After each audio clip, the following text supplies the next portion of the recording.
I'm AJ Balbo. I'm Chet Gregg. And we're from the law firm of Balbo & Gregg, located right here in Richmond Hill.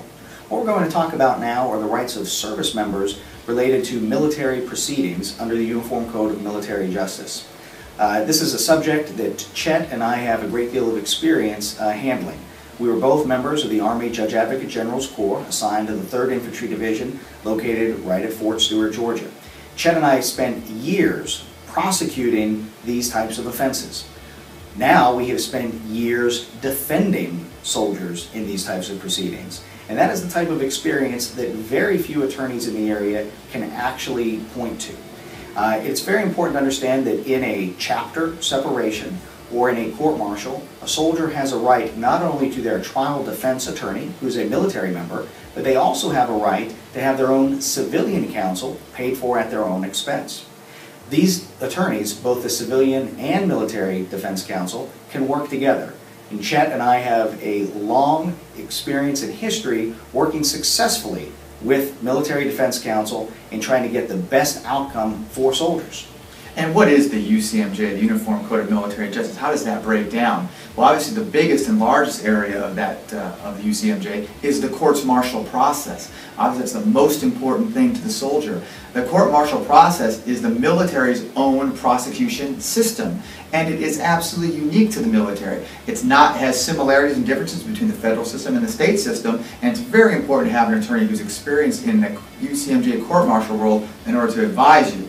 But obviously the court-martial system can involve very, very serious offenses down to relatively minor offenses involving jail time or not jail time, involving various types of penalties. Court-martial defense is extremely important because not only can it result in your military career being ended by a bad conduct discharge, it could result in significant jail time as well, which is why you need experienced help and why we can work with the TDS attorneys to try to get you that best result. The other area that we work in, or one of the other areas that we work in, is admin separations. Administrative separations are the way the Army kicks you out. There's a whole process that entails the admin separation board process that, again, is very detailed, regulation driven, and again, the kind of thing that an attorney doesn't really work with military cases, really doesn't have a whole lot of idea about. We've done lots and lots of admin separation cases, and we can help you try to either stay in the military, if that's what your goal is, defend the charges, if that's what your goal is, or try to get you the best characterization of service, if that's what your goal is. Again, we'll sit down with you, we'll meet on a free consultation basis to go over those things.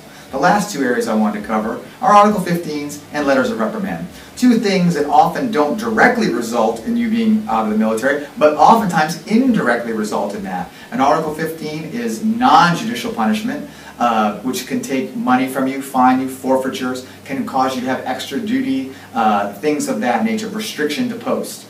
Letters of reprimand are, again, administrative in nature, in that the commanding general or your senior commanding officers can issue reprimands that can ultimately be put into your official military file. Well, either an Article 15 or a letter of reprimand, if it makes it to your official military file, it can be a career killer, which is why it's so important to have experienced counsel on your side when it comes to those kind of military matters. And it's never too early to consult with counsel and get advice. If you're the subject of an investigation or you think criminal charges may be coming, sometimes an aggressive defense early saves a whole lot of trouble later. So again, it is never too early to get legal advice when it comes to your military career.